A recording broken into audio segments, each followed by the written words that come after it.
on. Hello, my name is Isabella Perez, Recreation Leader for the City of Socorro. Thank you for joining today's meeting. Before the meeting begins, we would like to remind our guests to remove all hats and silence all electronic devices.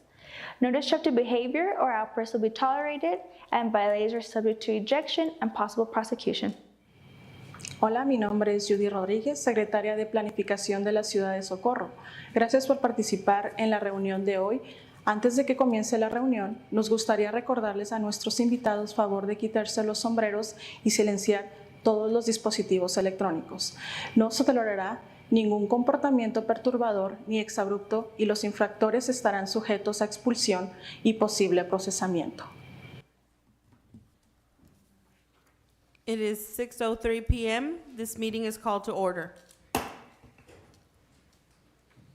Item number 2, Pledge of Allegiance and a moment of silence for Ms. Perla Vasquez, Officer Sigala's mother, led by Escontrias Elementary School students.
We'd also like to give these students a small token of appreciation.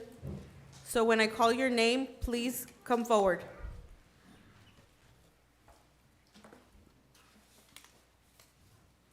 Samantha E. Garcia.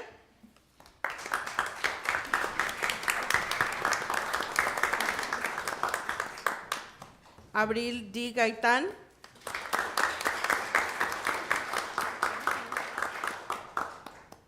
Violeta Ruiz Moreno.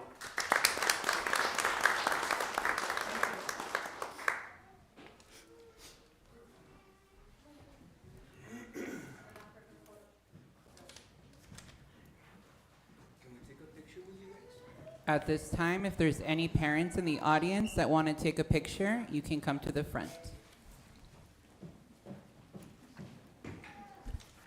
Hold up your certificates.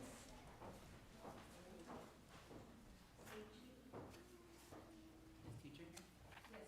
Put her in the condition.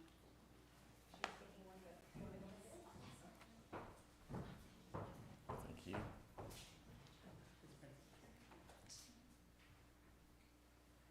Which phone do we look at? Look at that one. The one they're holding up. Thank you very much.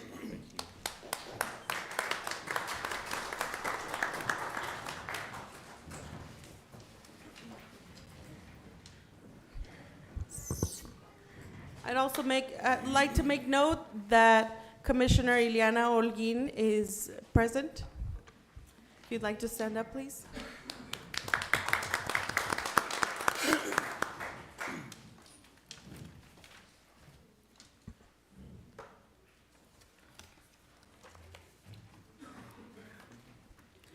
Item number 3, establishment of quorum. Ruben Reyes, Yes. Cesar Nevares. Here. Alejandro Garcia. Here. Mayor Ivy Avalos. Here. Rudy Cruz. Here. And Ivan Colombia Lobos. Here. Mayor, we have a quorum. Thank you. Mayor, at this time, I'd like to make a motion to go ahead and move up agenda item number 27. Second.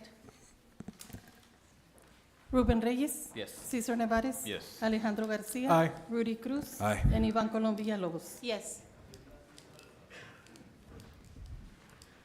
From the Planning and Zoning Department, item number 27, discussion and action to approve fee waiver for excavation permit fee for the Lower Valley Water District's Bejar Estates wastewater project. Motion to approve. Second.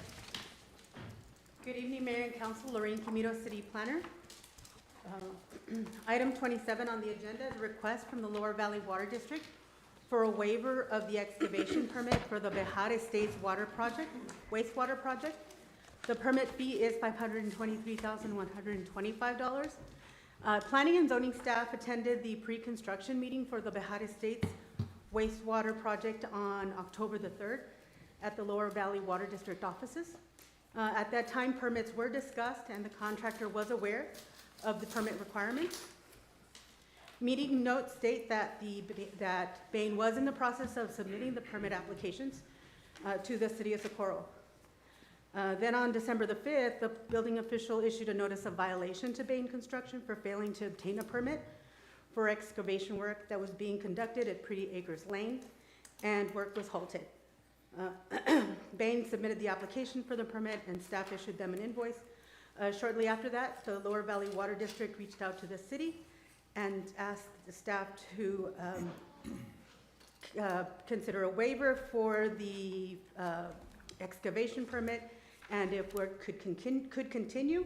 We informed them that the proper process is for the permit to be paid, and then work could continue.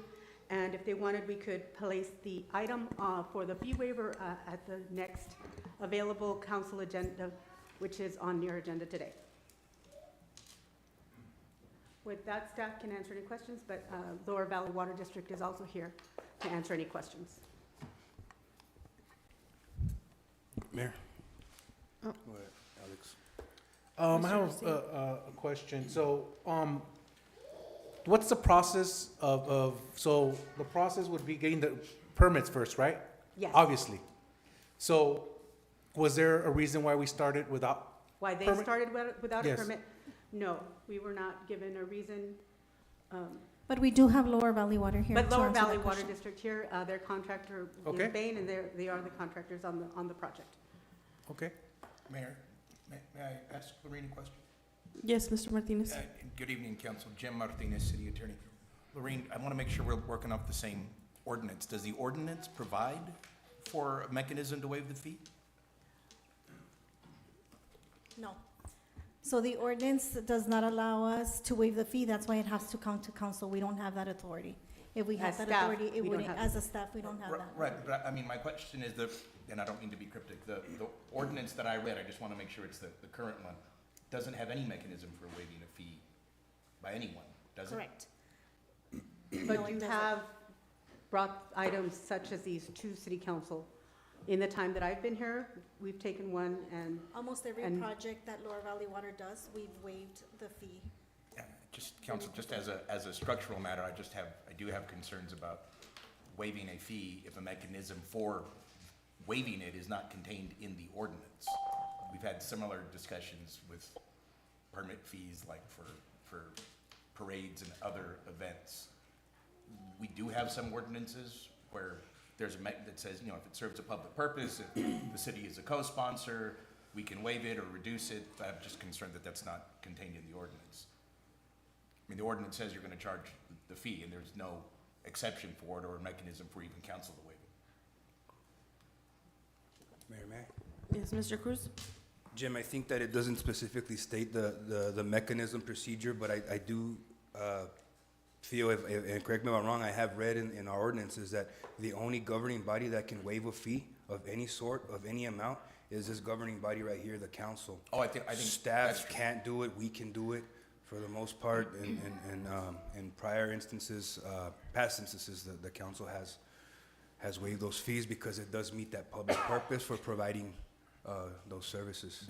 I don't think there's any doubt that the if anyone can do it, it's the city council. Should we alone. add language to those ordinances? Yeah, just for consistency purposes, if there are going to be situations where council wishes to waive a fee such as this, for a project such as this, my recommendation would be, we need to address that in the ordinance to provide for, look, these are the procedures or circumstances under which we being the city council can waive the fee. Yes, sir. Okay. And Mr. then- Garcia? Lorraine, I have two questions. What's the process for this, to do this? To submit the application for Okay. the excavation fee, the traffic control, if that's necessary for the project. Staff reviews the application, submits an invoice with the estimated cost of the excavation fee and any additional costs related to the inspection. They pay the fee and then they can proceed with their project. So some steps were missed, basically. Now, why do we have to do, why are these processes in place? For safety, for mainly, and then to oversee that the project is done correctly. The inspector goes out to oversee the project periodically as the project is underway, and that at the end, the conditions are returned to the state they were in before. Excellent, so we're doing this for the public safety. Now, $523,500, that's $500,000, is a big amount of money. When we waive these fees, is there anything that tells the city of Socorro, our citizens, that those fees will be, that amount of money will be used for our citizens here in Socorro? By the Lower Valley Water Company? No, I would, no, that would be up to the Lower Valley Water District. Okay. And their schedule of projects. Thank you. Ms. Villalobos? My question is to Mr. Grijalva. May I have Mr. Grijalva up here, if possible? Good evening. Good afternoon. Mr. Grijalva, I have a couple of questions. Right now, how many projects do we have on the table for the city of Socorro that you are working on getting grants, have 80%, 70%, 50% already allocated here in Socorro for our residents? I know there's several divisions, and I'd like to remind council how many we do have still. This is still part of, I believe we're still at the beginning of the stages of bringing in these services, and I'd like for you to update us, if you could. Okay. The City of Socorro and then the Socorro area are two separate entities. Some of these areas within Socorro fall under the county, and so we get grants through the county for the purposes of those infrastructure projects. I won't mention those, although there's 5 of them totaling $27 million in this area. Okay. What I will say is that year after year, Socorro takes about 80% of our infrastructure money. Case in point, 3 years ago we did Rosa Azul, $6 million. Okay. This year we're doing Bejar Estates, which is another $6 million, complete with a lift station. We'll be able to provide first-time wastewater to Varela Road. We just finished a project in Varela Road last year where we gave them first-time water. Okay, so the purpose of that line is also to be able to loop Alameda to Socorro Road, so that if there's ever a failure on Alameda, and you guys have experienced that before, once Alameda goes out, water goes out for a lot of people for a long period of time. We're trying to break that up by making the lines go sideways onto either North Loop or Socorro Road. So those projects, even though you don't see them, are Lower Valley Water District projects that benefit the people of Socorro. Right now, we're also working on Ormsby, which just started, I think, in December sometime. The reason some of these projects take some time to do is, and I will use Bejar Estates as an example. Several years ago, UTEP commissioned a study that was looking at Bejar Estates in an assessment to determine what effect septic systems had on the population. okay? What they found that 30 years after these septic systems had been in place in Bejar Estates, they were leading to chronic illnesses for the residents that have lived there all their lives, okay? So it got to the point to where the chronic illnesses were about 7th place in the nation with regard to the worst toxic areas in the country. We felt we had to do something about it. We're the Lower Valley Water District. We encompass Socorro, Clint, San Elizario, areas of the county. It's 200 square miles. What we did is we levied a tax bond, which passed, by the way, overwhelmingly, I think because of Rosa Azul and the various projects we have done in Socorro. Socorro pretty much carries the vote with regard to anything that happens in the Lower Valley. And we got the money for Bejar, okay? So we've got that funded. Complete with that funding is the first thing I had to say is an apology for having started a day or two before we should have. What we do at the Lower Valley Water District is give a notice to proceed to our contractor, and they know what to do from there on in, right? Unfortunately, something failed for a short period of time, and the Lower Valley Water District takes full responsibility for whatever happened. Okay. With regard to the waiver, $500,000 is a lot of money, and it'll go a long way. Not only are we going to provide sewer service to Bejar Estates, we're also going to pave all of their streets. So that's an infrastructure project that'll benefit the city of Socorro because they're going to end up with brand new paved streets in that whole subdivision. Okay. The second thing is there's a lot of residents who find it difficult to pay for the right to connect fees, and the various fees associated with the sewer system can go up to almost $3,000 if you're not careful. We are working with the NAD Bank to achieve a grant, and it looks promising to where those fees are waived.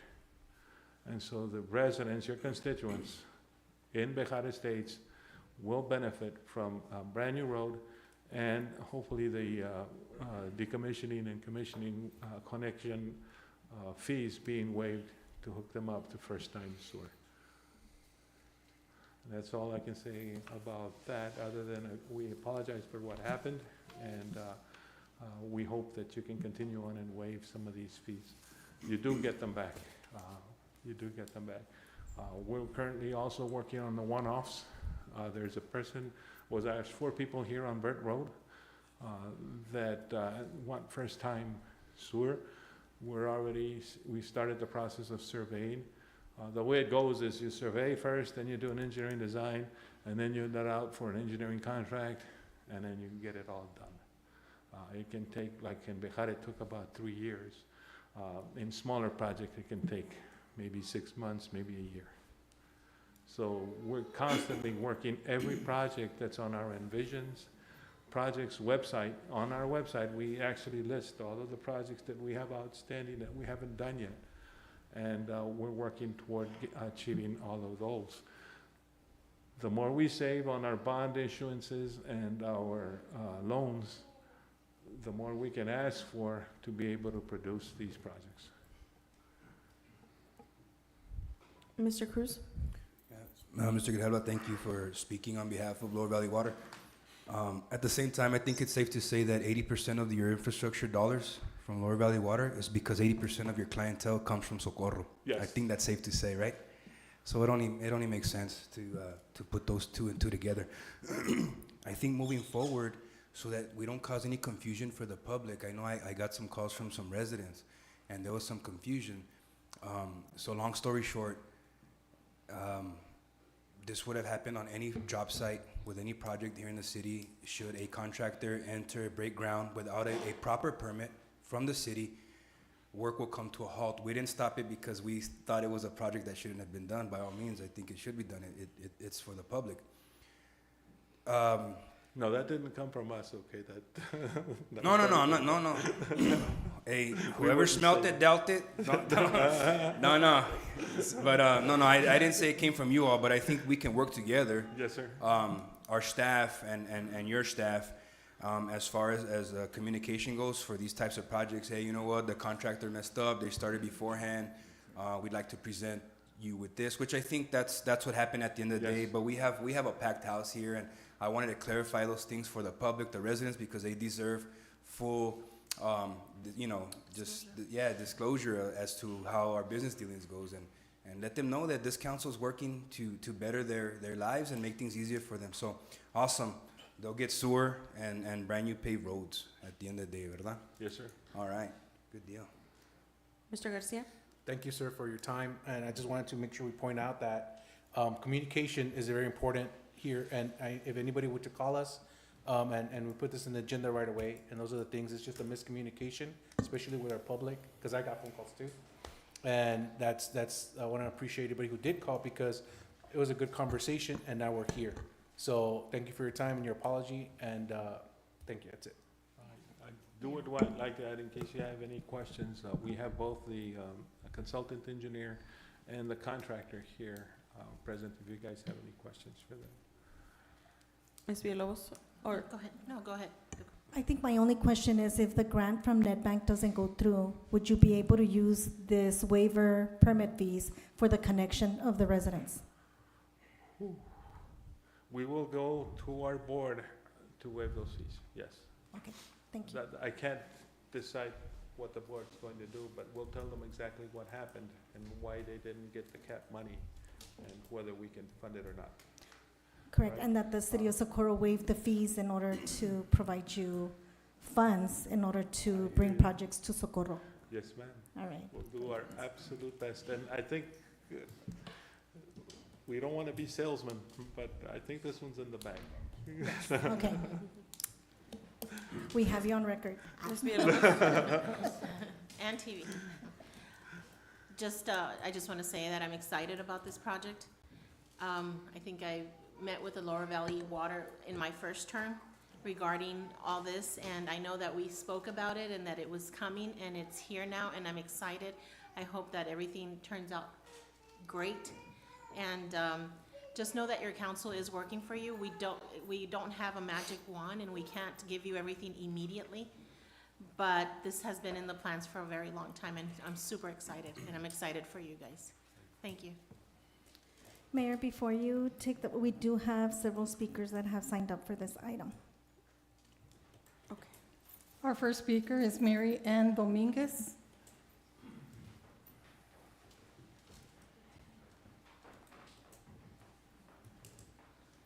Ms. Dominguez, you have 3 minutes. Good evening, Mayor and council members. My name is Mary Ann Dominguez, and I live on Pretty Acres, which is part of the Bahad Estates subdivision. I'm here representing our neighbors. Who are all the neighbors from Bahad? Can stand up.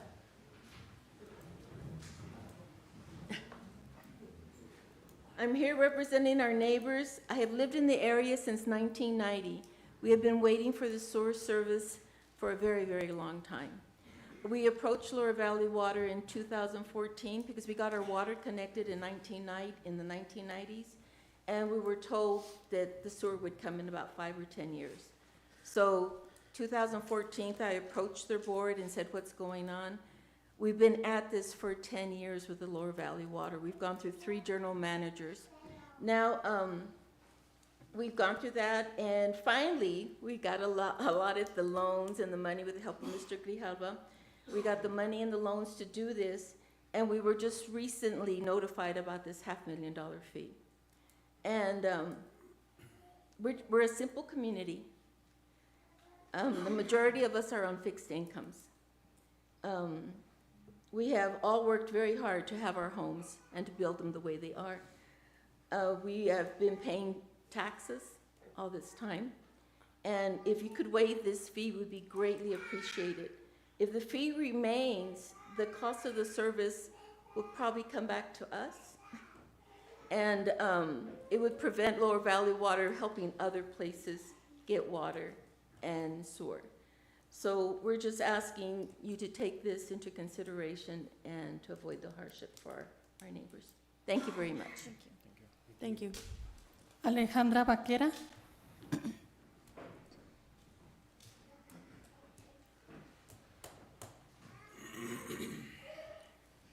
Good afternoon, everyone. My name is Alejandra Vaquera, as you previously mentioned. And I come here as well to speak on behalf of our community. I've been a resident of this community for the past nearly 10 years. And we come here to ask and plead, that for your support. I understand, that today we need your vote to please waive the fee being held upon the Lower Valley Water District. It's also my understanding that these fees are being placed because they're part of permit requirements that were not met. And we understand the rules and regulations that are placed in order to provide safety. However, in this case, we come to you asking for not just a pardon, but your consideration. Because if you were to waive the fee, a couple of things would happen. One, our project would finally, continue and be done in a timely manner. Because, as Marianne mentioned, and I'm sorry, I'm a little bit teary-eyed because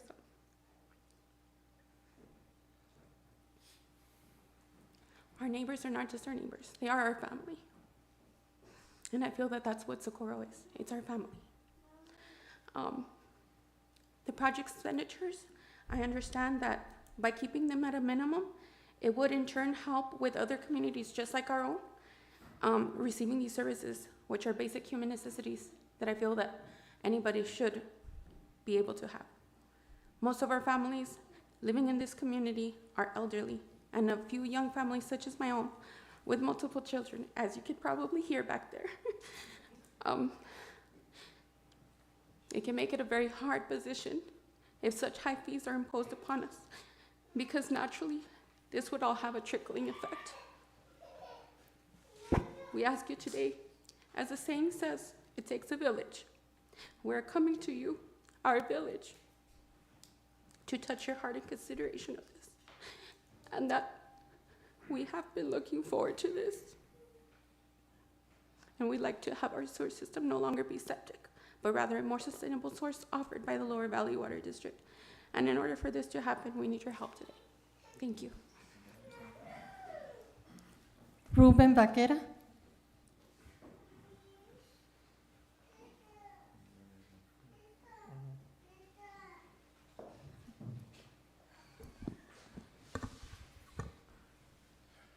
Hello, my name is Ruben Vaquera, Mayor, council members.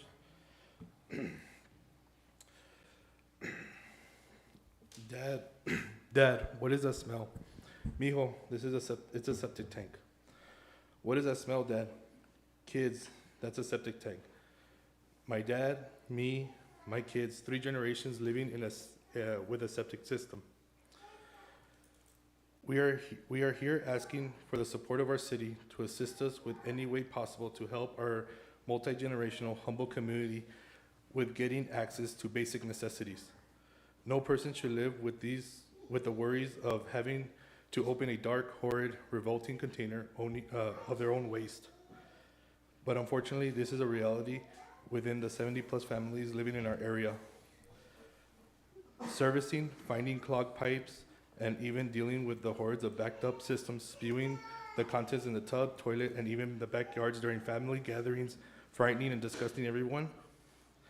It's such a mind-blowing thing that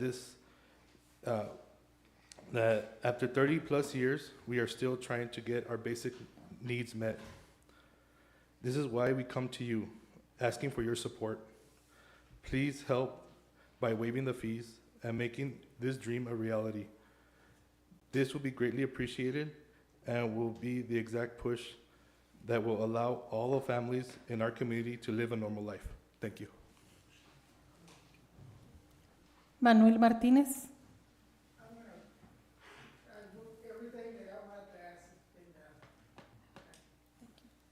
Matt Dudley.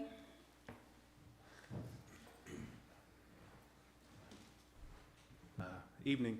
A lot of the questions have already been answered. I mean, there was a lot of kind of miscommunication as you guys put out there. But it sounds promising. It sounds like a lot of people are for helping Bahar Estates out. Me and my wife, we've been here since 2020. I'm the alcalde for the Bahar Estates, so I see a lot of people in the community, and I'm a part of the community.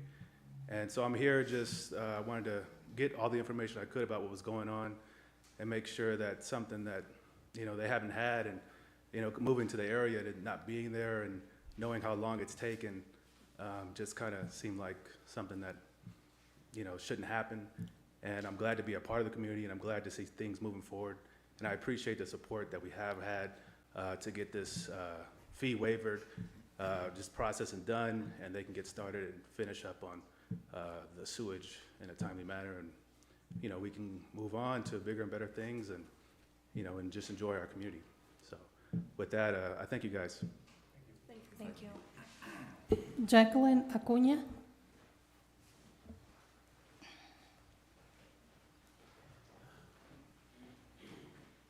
Good evening, Mayor Avalos and council members. My name is Jacqueline Acuña, and I'm going to read a short script written by my cousin Naomi Maese. This subdivision of Bejar Estates has been in existence for almost 40 years. In this room, there is a group of individuals that have lived there from its inception. Sadly, we have experienced conditions that have affected not only our quality of life, but also our health. Bejar Estates is one of the last subdivisions under the jurisdiction of the city of Socorro to have wastewater services installed, still yet to be seen to fruition. It really pains me as a lifetime resident of Bejar Estates in the city of Socorro, as someone that is invested in the community, that our parents who have worked so hard have not yet had their vision of a healthy home realized fully. They feel sad that now their adult children and grandchildren are having to inherit this issue. Thus far, we have received the assistance and support from the Lower Valley Water Authority and even from UTEP, who have run environmental and health impact studies on this subdivision. However, the city of Socorro has never shown interest, concern, or initiative in solving this situation for the residents of Bejar Estates. So it is disheartening that our long overdue project is being seen as an opportunity to fill the bank. We hope that this board will see it as an opportunity to bless the community at Bejar Estates instead of turning it into a financial burden. This board has the opportunity to show that long overdue concern for these taxpayers and voters. Thank you. Michael Flores. No. You don't want to apologize once more? And I think Mr. Grijalva spoke eloquently on this behalf of the Lower Valley Water District. Again, we apologize wholeheartedly on this topic, and hopefully our commitment to you all, and that we're going to go back to our board, and like Ms. Rolarte mentioned, and see what we can do to again alleviate this situation with NetBank. And I want to congratulate your staff working with us and continue to work with us, City Council and Mayor. Appreciate everything that you all have done for the Lower Valley and its residents. Thank you. Mr. Grijalva. You had signed up. You're okay? Mayor, those are all our speakers. I have one, I have Mr. Reyes. Just a quick comment. The apology doesn't go to the city, it goes to our neighbors. And I think it's very important for everybody to understand that it was in the city and again, Lower Valley, not apologizing to the city because they didn't do anything that bad, but just to the neighbors. That was the apology. Thank you. I would like to reiterate how important it is to communicate clearly. As you can see, yes, things quickly go south if we don't provide the proper information. No, we have to, That's all I have to say. I think we have to address the issue of the ordinance.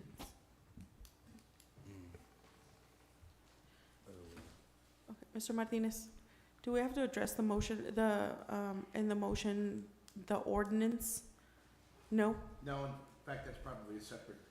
It's a separate issue. Posted separately, yes. Okay, thank you. Ruben Reyes. Yes. Cesar Nevares. Yes. Alejandro Garcia. Aye. Rudy Cruz. And Ivan Colom Villalobos. And just real quick, I just wanted to say, we are working for you guys. I know that the city, they always blame us for it, but if you ever have a question, I'm here for you, and this council is here, city manager is here for you. Don't let someone else talk to you in your ear because they're gonna tell you negative stuff. Come straight to us. We'll give you the answers to what you need. Your city is working for you. We are different.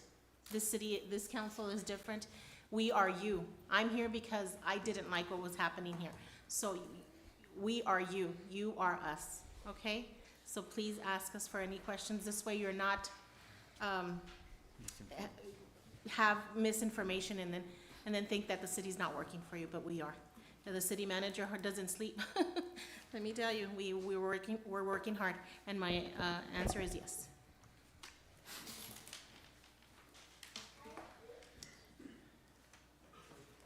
Moving on, item number 4, public comment. We've already addressed our public comment. That's who signed up for No, item but 27. That was item 27. Yes. Is there anybody else? No. That was it? That was Oh, okay. Presentations, item number 5, presentation by Priscilla Moreno, El Paso County Digital Librarian for Illumina Public Library.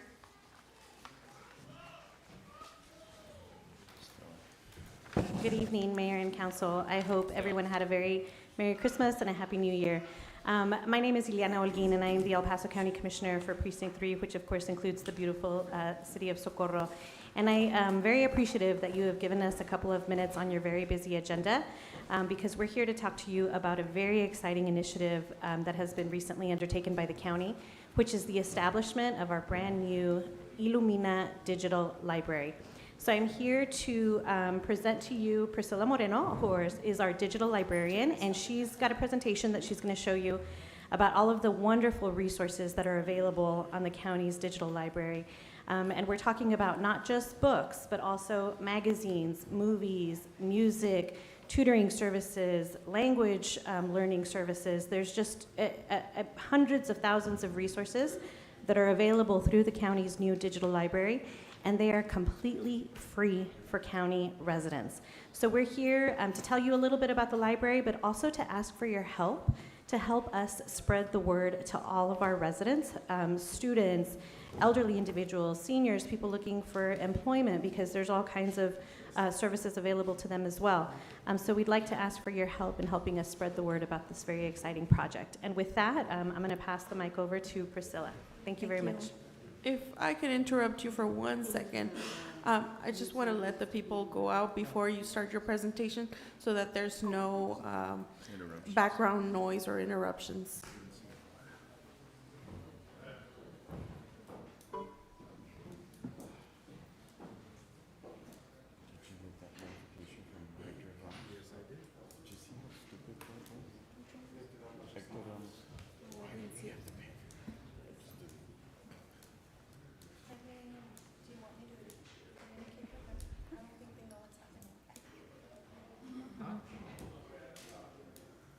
I think that's everyone, right? Okay. Yes, go ahead. Thank you very much. Thank you. Thank you, Commissioner, for the introduction, and thank you for your time today, Mayor and Council members. My name's Priscilla Moreno. I'm the Digital Services Librarian for El Paso County. And like Commissioner Ileana Holguin said, we have a new all-digital library called Illumina Public Library. And we do have a presentation today, a slideshow to show you. So a little bit about us. We have an all-digital collection. So that means we don't have any printed materials. All our books are ebooks, and we also have audiobooks, movies, TV shows, music, all electronic. Everybody in El Paso County can sign up for a free library card, and they can sign up on our website or in person. We do have a branch. Our library branch is located in the Agua Dulce Community Center in 15371 Kentwood Avenue. And that's in El Paso County, unincorporated, just outside Horizon City. We do have tablets and hotspots that are available to loan to the public. They're available, one per household for 1 month loans at the branch location. And we also have satellite locations where we visit twice a month, and that's in Clint Community Center, San Elizario, where they do the senior meal nutrition, and also at the Fabens Community Center. So we have those as options as well for people to go there and to check out. And we go to Clint the first and third Tuesdays of the month from 11 to 12:30. And then we go to San Eli the second and fourth Tuesdays from 11 to 12:30. And Fabens every Thursday from 11 to 12:30. So that's also an option for checking out the physical materials. But everything else is completely online. And you can sign up for your free library card at illuminalibrary.com. You self-report your address, so there's no need to send in any other information. It's a very quick process. All right, so some of our resources. So our biggest resource comes through a vendor called Cloud Library. And through Cloud Library, next slide, please. We have ebooks, audiobooks, comics, digital magazines. And we are also part of a consortium with over 60 other libraries in Texas. So altogether, we share resources, and we share over 250,000 copies. And we have some of the newest books on there, all available for free to check out. Another resource we have is called Hoopla Digital. So on Hoopla, we have ebooks, audiobooks, magazines, comic books, movies, TV shows. This works a little bit different than Cloud Library, where there's a set number of borrows per month, but everybody in the family can sign up for their own card. Everybody gets 10 borrows per month, and they have items that are always available. So if it's a teacher that wants to teach the same book to a class set, we have some books that are always available no matter how many people are in that class. Another resource we have, particularly important to students, is called BrainFuse Help Now, and that's a free online on-demand tutoring. So the student, and this could be adult, all the way from elementary to adult, college level, they can chat with a tutor live, typing, and it's available in different languages. It has an auto-translate tool, and they can ask questions to figure out their homework problems. They don't give them the answers. They will show them how to work a problem similar to that. And there's also financial aid help to fill out their FAFSA. There's help for adults if they're having issues, maybe with test, GED or citizenship. And they also have practice tests for both children and adults.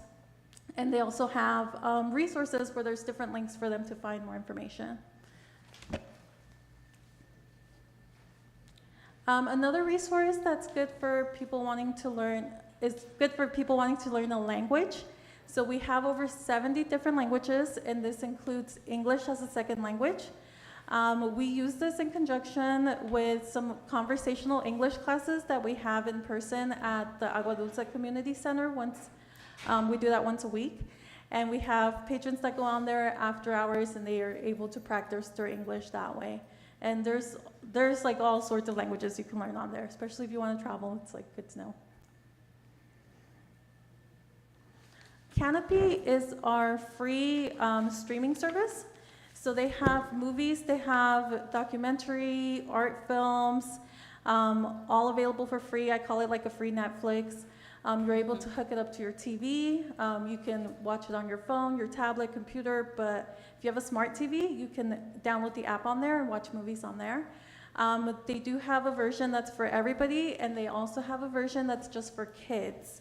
In the kids version, the parents can set up a parental guide so that the kids only go into the kids version, and there's no limit to how many videos they can watch.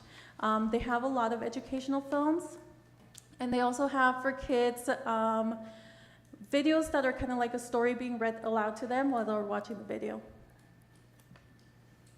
And not on here, but coming soon, actually coming next week, we have 2 new databases that are going to be added to our resources.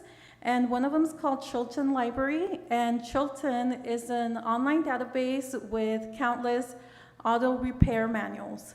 So it has how to repair your car for like somebody that's doing DIY, basic maintenance, and also for experts. It has like the diagrams of the car.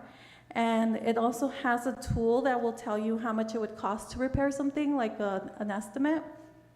And there's even a section where you can ask an expert mechanic for help, and they would get back to you within 24 to 48 hours. And we also have another database that's coming soon next week, and it's called Gale Presents Udemy. This is video-based courses, so you can subscribe to a course and watch the courses, and they're taught by leading experts in business, technology, and more. This includes courses for professional and for personal growth. And some of their main courses are on leadership, cloud computing, technology. They also have courses that you can take as a path to practice to take a certification. Okay, so now how to sign up. You go online, illuminalibrary.com. If you're under 13, a parent or guardian would have to give them permission to sign up online or in person. And again, we have the tablets and hotspots available for 1-month loans. Patrons are able to renew as long as we don't have a waiting list, and currently we do not have a waiting list, so many of our patrons return every month to renew their device and continue using it. And it's one per household. That's the only thing that requires proof of ID and to show that they live in El Paso County.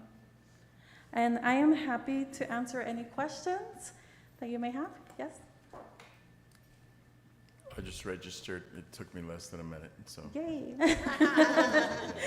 Yeah, so when you register, you're able to see your library card number, and you use that to log into all the different apps and all the other resources. Ms. Villalobos? I can think, right now you're talking, and every subject that you were talking, I can think of so many families that can benefit from this. So I'm definitely going to start sending information to them, and I hope that they use the services, because I know I will too. Thank you. Yes, and I brought some paper pamphlets, but I'm happy to email anybody digital copies as well. If That you would be great. prefer. Thank you. Please. All right, thank you for your time. Thank you. Mr. Reyes? Thank you. Sorry, I thought you were done. Ms. Moreno, real quick, you said you have branch at Clint's, Anelli, and Fabens? Yes, so technically we only have one branch. There's only 2 of us, so it was the last 2 people on that slide. And my specialist goes out to those areas during the senior nutrition, and they're able to check out the devices there. Just for you to know, we got a very beautiful community center across the street Yes, I have seen it. with a very helpful director and staff. So. We're here to serve. Yes, that's something definitely we could talk about and see if we can work I something really out. appreciate you coming over. Thank you. Thank you. Thank you. Thank you for your time. Thank you. Item number 6, presentation and update on Rio Vista Historical Site.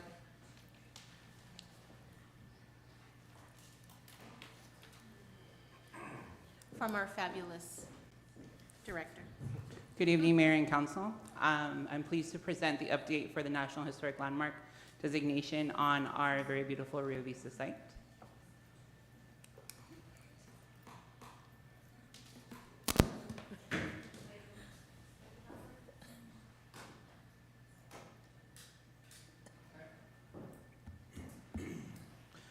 First and foremost, we'd like to thank our project partners. Starting at the grand scale, we couldn't have done it without our federal partners, so all the way from our congressman, our congresswoman, our state representative, also at the local level, our county. We're so thankful for them for being part of this project. But also at the education level, we have the University of Texas at El Paso, the University of New Mexico, Texas A&M, and then we have our donors, people that have actually given us money to see our dream become a success and a reality. So the National Trust for Historic Preservation, Preservation Texas, and Texas Historical Commission. And then at the grassroots level, we did start this project with not only the El Paso Community Foundation, but also the National Park Service, Latinos for Heritage Conservation, and of course, the City of Socorro's Community Initiative. So, went too far?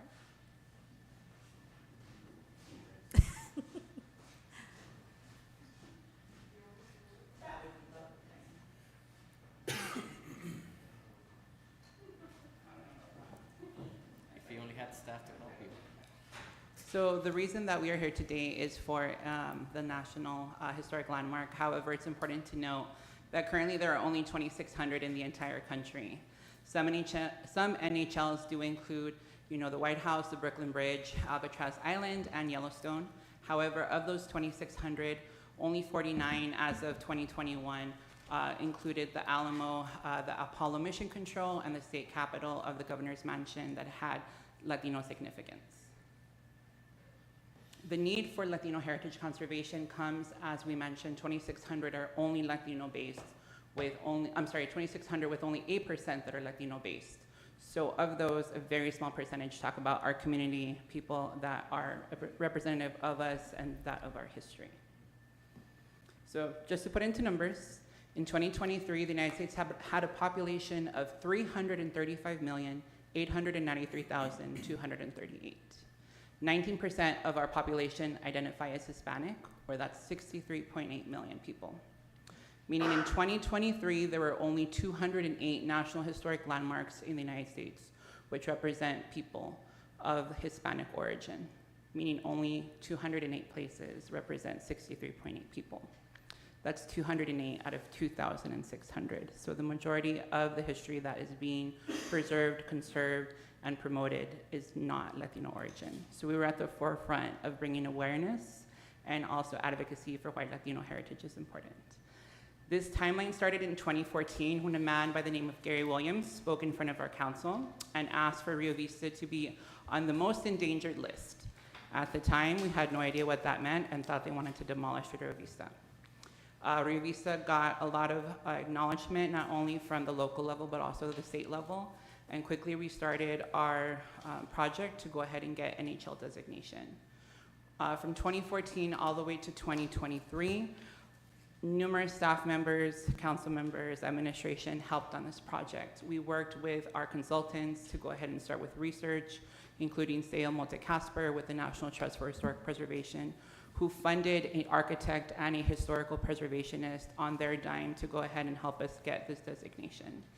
The National Trust also included free education and training for the Historical Preservation Office, which there was none at the time.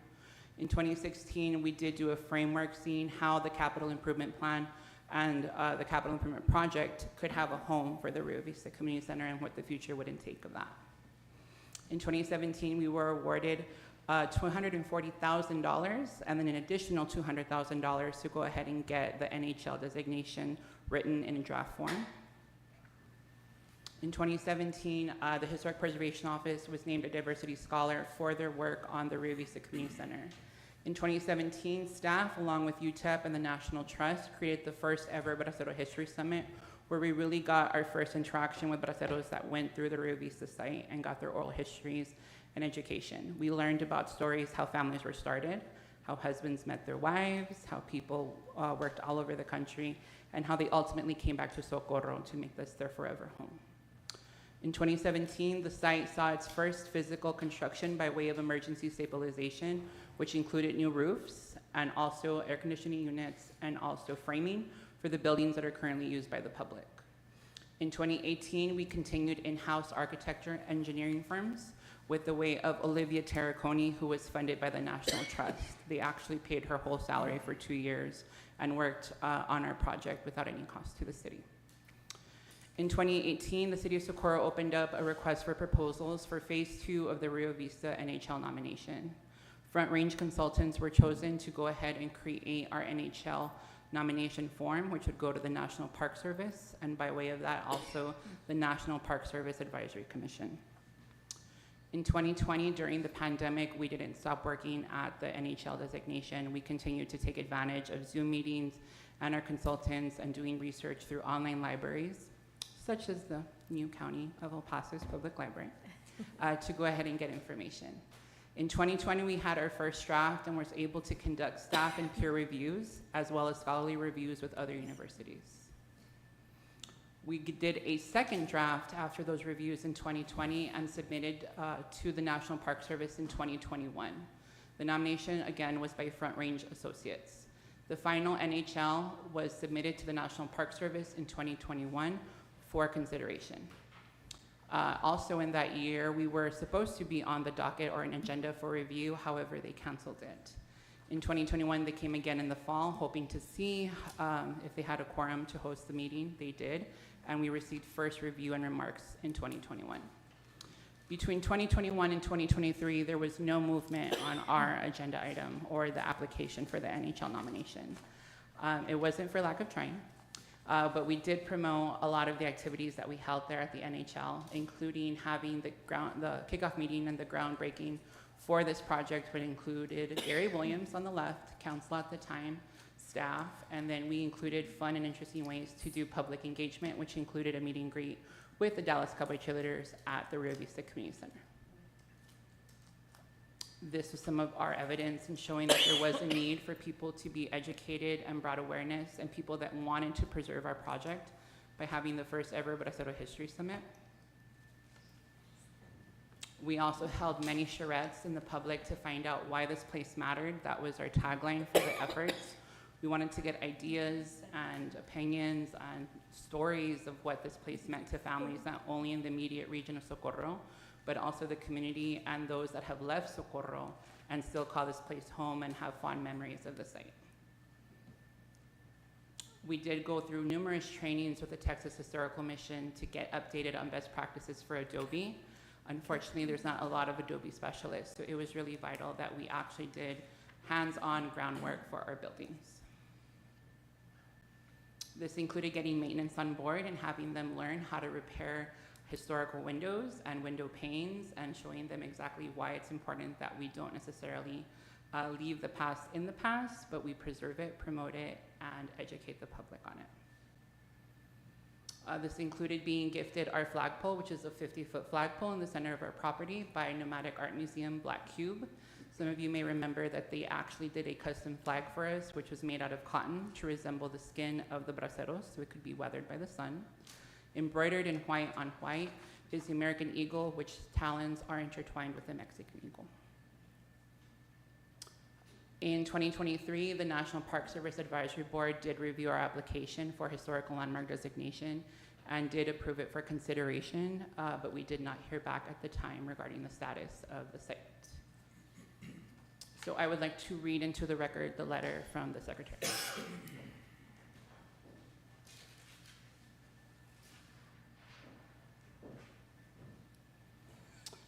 The Historic Sites Act of 1935 authorizes the Secretary of the Interior to identify and recognize nationally significant places that best represent the American experience. Landmark designation recognizes and encourages the preservation of places that have exceptional value for commemorating or illustrating the history of the United States for the inspiration and benefit of all Americans. The Secretary of the Interior designates National Historic Landmarks only after careful study by the National Park Service, extensive opportunities for public involvement, and review and recommendation by the National Park System Advisory Board in accordance with the National Historic Landmark criteria set forth in 36 CFR Part 65. National Historic Landmarks are listed in the National Register of Historic Places, making them eligible for the safeguards and benefits provided by the National Historic Preservation Act of 1966 and other federal laws protecting historical property. I am pleased to inform you that on December 11th, 2023, Secretary of the Interior Deb Haaland designated Rio Vista as a National Historic Landmark. So after 10 years, my project has come full circle. And I wanted to thank staff and you guys. So we have a little video of what the 360 tour did for our new webpage, which is live now on our Historic Preservation webpage. Did it play the video? Go back one. So thank you. So some of these photos that you're going to see were actually taken by a professional photographer. They did a 360 tour of the entire site, which has been made into a web page that you can use with VR goggles. That was completely funded by the state. We didn't have to pay for that. We are working with the CSCI, the nonprofit, to go ahead and create an actual professional marketing campaign that we can do and promote in front of other donors to go ahead and meet the eligibility requirements to fund our project. Mount Screen Myers has graciously donated $10 million to our efforts. I want that in the record as well. But through the support of everyone and our letters of support, we've been able to come a long way. It's just, you know, we're really excited about that. So staff and I are happy to share this news with everybody. And that's all. Thank you. Thank you. Thank you so much. You're welcome.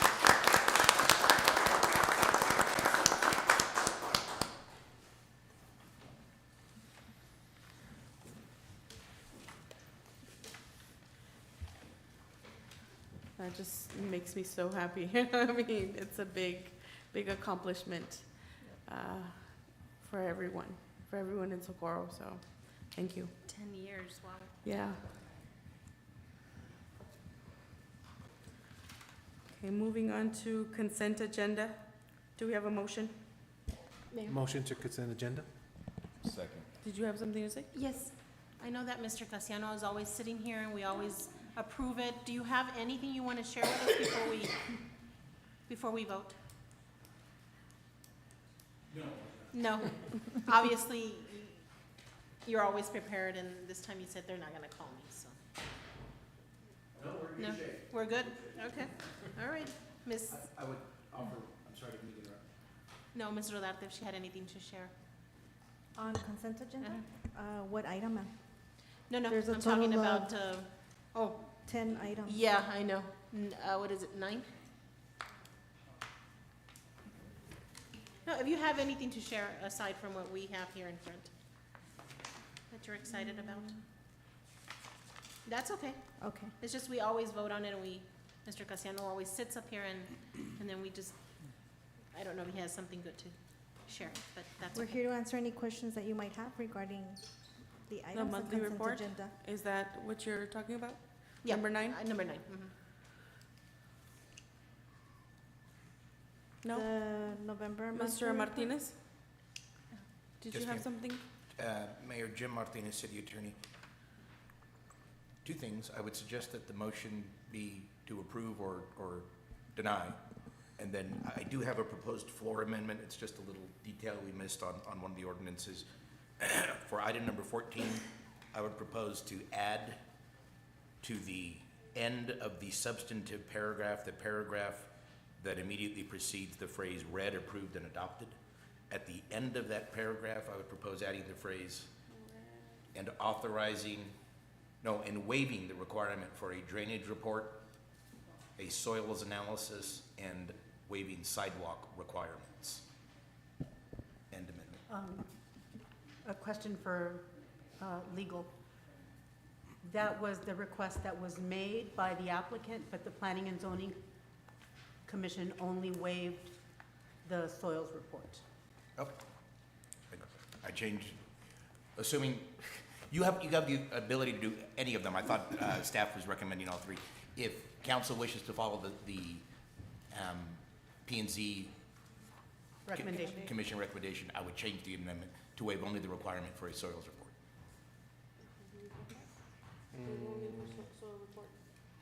Soil report? Yeah, soil report. So read and adopt and waive the P&Z, Soil report. Requirements for soil report. yeah, requirement on soil reports. Okay. Okay, so. Motion to approve agenda? Second. I would add, Wait, if council wants to uh, entertain but is the it floor this? amendment as described by the city attorney. So motion to approve agenda with number 14 amendment to require soil, to Waive the requirement for a waive soils the report. requirement of the soil report. There. Do we have a second? Second. Ruben Reyes, Yes. Cesar Nevares, Yes. Alejandro Garcia, Aye. Rudy Cruz, Aye. and Ivan Colom Villalobos. Yes.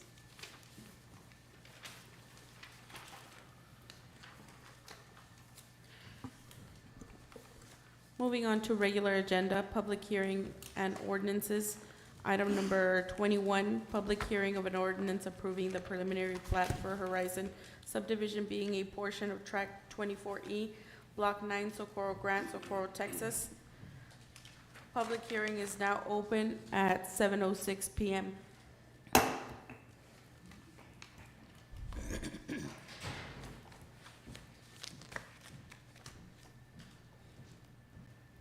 Any speakers on this item?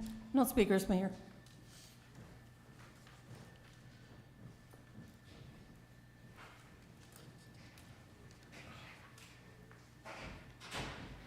As there are no speakers, public hearing is now closed at 7:07 PM. Item number 22, second reading and adoption of an ordinance approving the preliminary plat for Horizon subdivision being a portion of Tract 24E, Block 9, Socorro Grant, Socorro, Texas. Motion? Motion to approve. Second. Item number 22, Mayor and Council, for your consideration is the preliminary plat approval of Horizon subdivision, being a portion of Tract 24E, Block 9, Socorro Grant, located at 10517 Alameda Avenue. The applicant is Horizon Properties LLC. It is 3.76 acres in size. It is zoned M1, light industrial, and currently commercial. The future land use designated for this property is also commercial. Staff recommends approval of the plat request, and the Planning and Zoning Commission approved the request at their November 21st meeting. The location map shows a property between Horizon Boulevard and Alameda Avenue. The zoning map shows the property at the center and a mix of commercial C1, C2, and special use district to the north and east. The south and west are residential zoning districts. The next slide shows photographs of the property. On top, you see the property as being viewed from Horizon, and on the bottom is a photograph taken from Alameda. The aerial photograph shows the commercial activity on the left of the property and the vacant little triangle on the right. It's split in two by by a holding pond.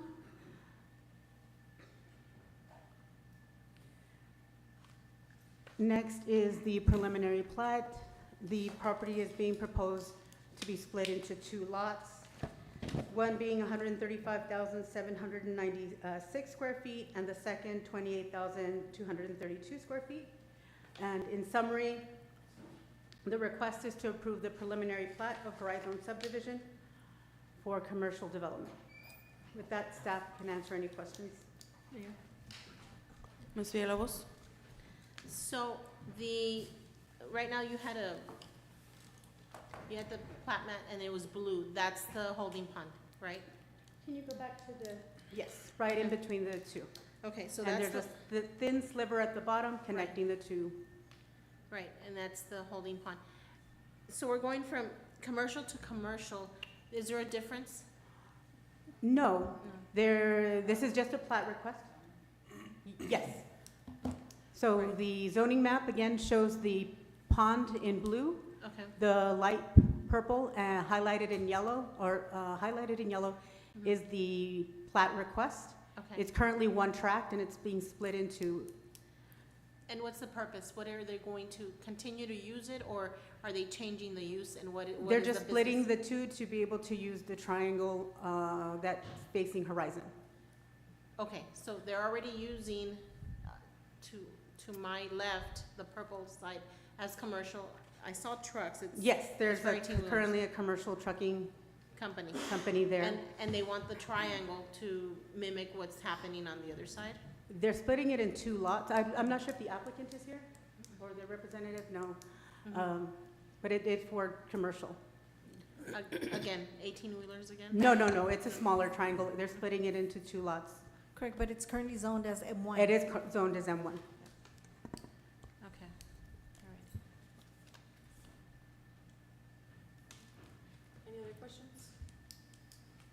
I guess I didn't get my answer. Oh. What do they want to use it for? Are they extending the commercial parking or is it a separate business? Well, they'll come to the. Yeah, sorry. No, it's just listed as for commercial development. But it isn't, they don't state for what? They don't specify what, but they are sorry. It is M1, so all of the uses available under M1 would be available to that property. Right, and it's not a zoning change, so. It's not a, yeah, you're not it's just a contemplating plat request. Okay. Thank you. Questions? Ruben Reyes. Yes. Cesar Nevares. Yes. Alejandro Garcia. Aye. Rudy Cruz. And Ivan Colom Villalobos. Yes. Item number 23, public hearing of an ordinance approving the preliminary and final plat for Rocha subdivision being all of tracks 12B, 12C, and a portion of tracks 13B and 13E, Block 7, Socorro Grant, Socorro, Texas. Public hearing is now open at 7:13 p.m. Speakers? No speakers, Mayor.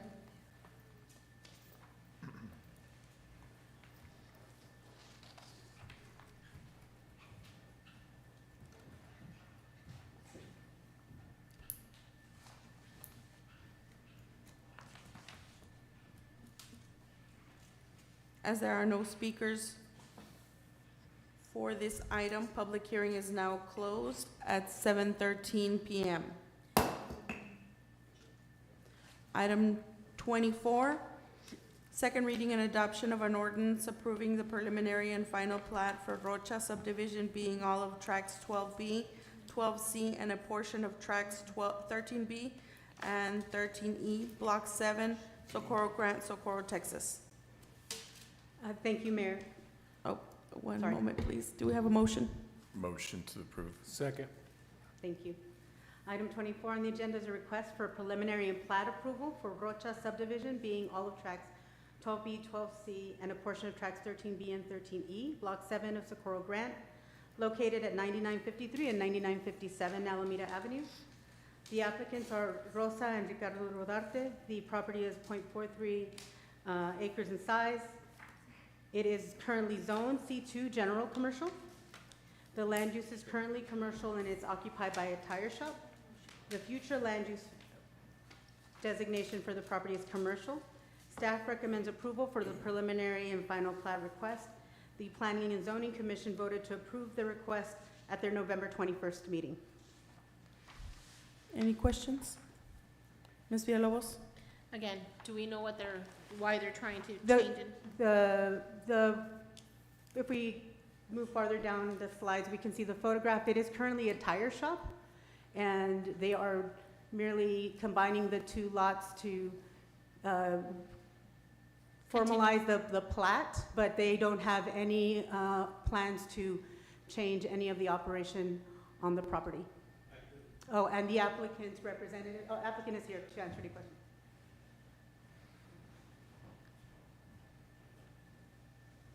Good evening, Council, Mayor. So my mother Sir, and I, we are the. would you state your name, sir? Ricardo Rocha. I'm sorry, it said Rodarte, but it's Rocha. So for Ms. Villalobos, the reason behind this is in the future, we do want to expand and we do want to, move operations a little bit, throughout the area. The reason that we're combining is so in the future, if we do decide to expand, we don't want to come into the roadblocks as far as setbacks and things that's concerned for when you have two different properties. So we just kind of wanted to combine them all right now to avoid that issue in the future, and just trying to go as with the requirements that the city requires regarding new walls, making new buildings, things like that. Thank you for the clarification. I think it helps us understand why you would come and try to change it.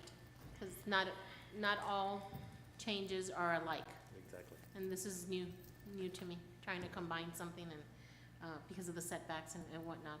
Requirements from both of them would be too many setbacks. Yeah, exactly. Gotcha. Thank you. Mayor, and I'm not related to. Any other questions?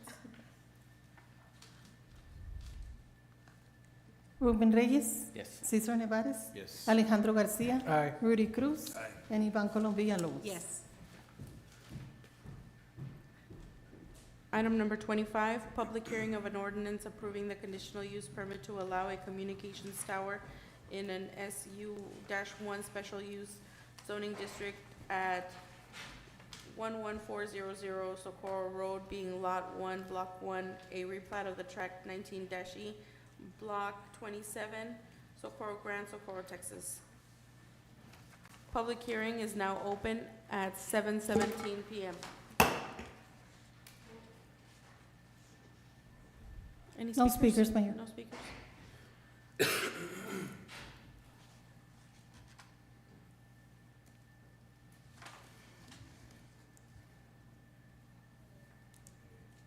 As there are no speakers, public hearing is now closed at 7:18 p.m.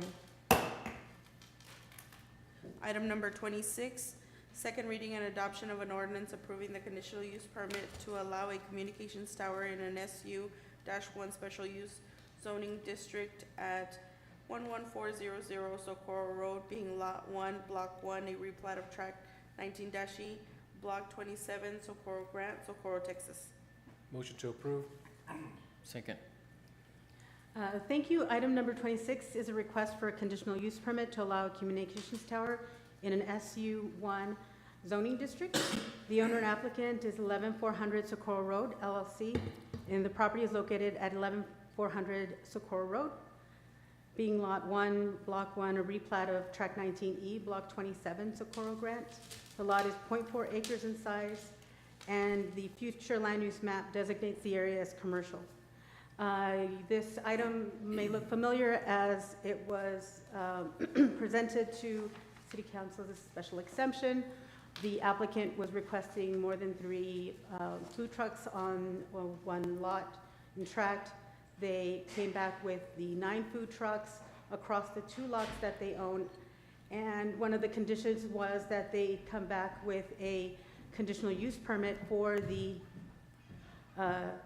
telecommunications tower that is there, but was lacking the conditional use permit.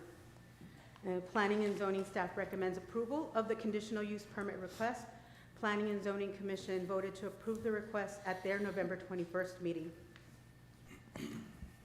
The location map shows the property just south of the intersection of Passmore and Socorro Road. The telecommunications tower was approved for the zoning change in 2014, but again, just lacked the conditional use permit.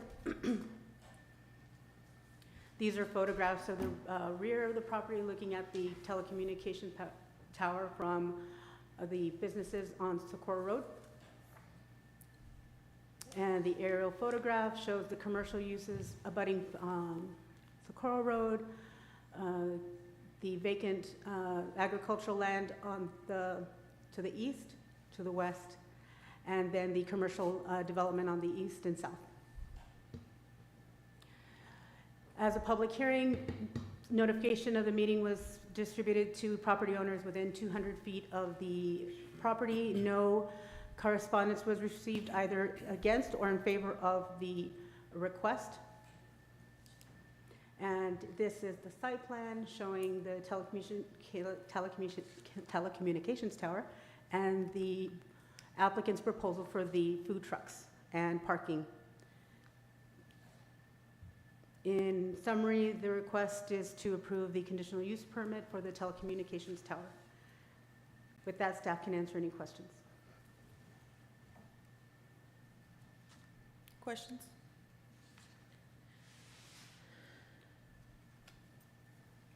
Ruben Reyes. Yes. Cesar Nevares. Yes. Alejandro Garcia. Aye. Rudy Cruz. And Ivan Colom Villalobos. Yes.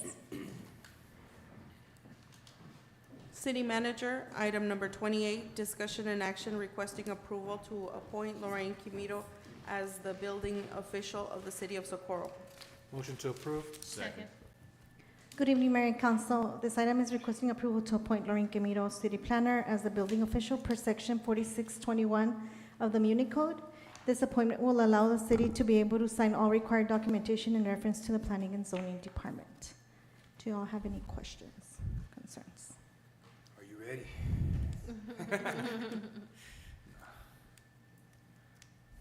No questions? No. Ruben Reyes. Yes. Cesar Nevares. Yes. Alejandro Garcia. Aye. Rudy Cruz. Aye. And Ivan Colom Villalobos. Yes. Thank you. Thank you. Mayor and council, item number 29, discussion and action to approve contribution to Lower Valley Nurses Association in the amount of $1,500 to be held on April 27th, 2024. Ma'am, we've already addressed that item. The Lower Valley Water? Oh, okay. No. Sorry. 29. I thought it No, was this Lower was a Valley different Water one, District. the nurses. No, it's Yeah, the not. Nurses Es que Lower Valley. Withdrawn. I Ms. apologize. Villalobos, would you like to Well, open? I know that we've waived this fee before. It's for our community. They're coming to our community. They're holding a health fair, and they're asking for a donation of $1,500 to assist with the fair, with the cost that they would incur coming into our city. And basically, it's for our citizens. So I'd appreciate your vote. Mr. Martinez? Yes, ma'am. Jim Martinez, City Attorney. Mayor and Council, I advise against approving this item. There's a specific provision of the Texas Constitution that addresses donations. I mean, it's Article 3, Section 52 of the Texas Constitution. The effect of it is, it says one governmental entity cannot make a donation to another governmental entity or to a private entity. It's what it says. So I advise against it. Mayor, Ms. Villalobos? how were we able to do it in the past? I don't know if you've done it in the past. There have been some fee waivers for similar events. I have the same concern about that I articulated earlier for the water district, Lower Valley Water District. Arguably, waiving a fee itself constitutes a contribution, and I don't think by now I've articulated it at least once before every member of council. I don't do it every time. I try to measure my words, and periodically I'll bring up when we waive an event fee for like a church. Every third or fourth time I bring up, we might not want to do that unless you're going to co-sponsor the event, unless the city's going to put its name on it and adopt the event. But it's the donation provision that creates a problem. There's two concerns. There's a separate prohibition on donating, on spending money with a private entity, by giving it to a private entity, just an expenditure of public funds in a private entity. But there's actually a more specific prohibition that is for donations proper. You just can't make that donation to another governmental entity or to a private entity. I will tell you, that's the law. It's my obligation to tell you that. But I'm not obtuse. There are certainly situations where some governmental entities make what are, I think, pretty inescapably contributions or donations to other governmental entities where everybody just kind of goes, not really going to see that. And nothing against the EPISD, it's just a convenient example. The EPISD has a foundation. It's separate from the EPISD. It's called the EPISD Foundation. And municipal lawyers will tell you, yeah, the Constitution says that other governmental entities can't make a contribution to that. But if you go to the fundraising dinner for the EPISD Foundation, the tables, they're labeled by who bought them. It's El Paso Community College. It's UTEP. It's the city of El Paso. It's the county of El Paso. It's the housing authority. It's the hospital district.